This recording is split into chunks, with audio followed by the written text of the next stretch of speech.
Granos, mal aliento, alto, bajo, flaco, gordo, pálido, colorido, voz temblorosa, callado, etc.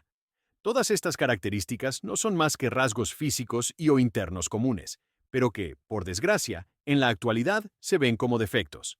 Eso generalmente nos convierte en personas inseguras, y me incluyo, porque en cierta etapa de mi vida estuve estancado en una burbuja llena de inseguridades, donde mis pensamientos fueron mis peores enemigos. El no saber cómo comunicar lo que sentía me hizo perder muchas oportunidades. Sin embargo, llegué a un punto de mi vida donde analicé las cosas que hice y las que no. Detectar tus inseguridades y darles solución es un paso primordial. Sobrepensar es una mala idea. Te lleva al punto de preguntarte, ¿qué dirán los demás? Y esto eventualmente te genera esas inseguridades. Seamos honestos, tus inseguridades son solo tuyas. Créeme, a nadie le importa cómo te salió ese grano. Solo es un grano y ya. La Tierra no va a dejar de girar por un mini volcán en tu rostro. Estoy más que seguro de que la gran mayoría de ustedes, cuando entran a un salón lleno de gente, piensan que los van a mirar. Se ponen nerviosos, les sudan las manos y automáticamente su cerebro comienza a imaginar cómo estas personas los critican en su interior. Mira cómo se viste.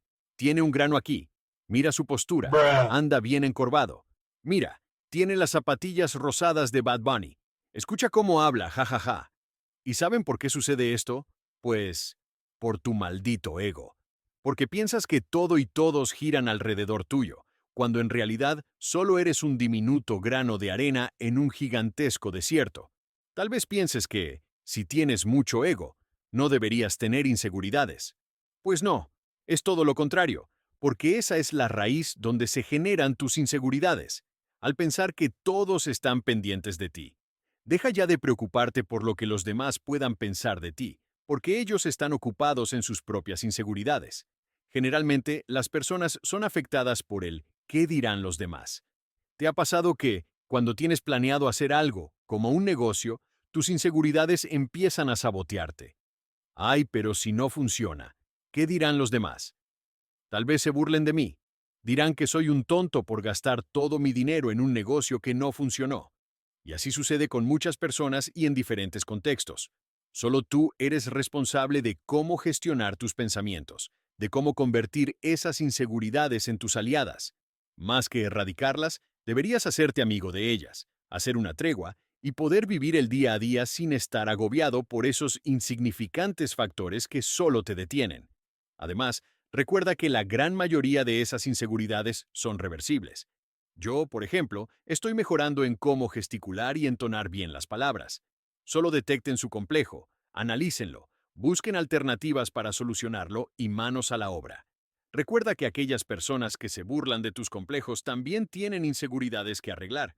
Probablemente haya un chico burlándose de tu forma de hablar, y ese mismo chico tenga complejo de atención o incluso de autoestima.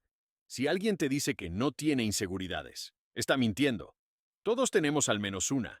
Si dejas de pensar en lo que los demás dirán sobre ti, esas inseguridades que tú mismo creaste poco a poco dejarán de importarte. No hay nada más lindo que tener una mente tranquila y enfocada. Quiero invitarte a que empieces a darte cuenta de lo dañino que es estar en esa burbuja de inseguridad, estancado por unos insignificantes complejos que tú mismo creas y que solo tú puedes revertir. Empieza a vivir una mejor vida sin pensar en lo que dirán los demás sobre tu físico o personalidad, aunque, comúnmente, lo físico es lo que más nos afecta,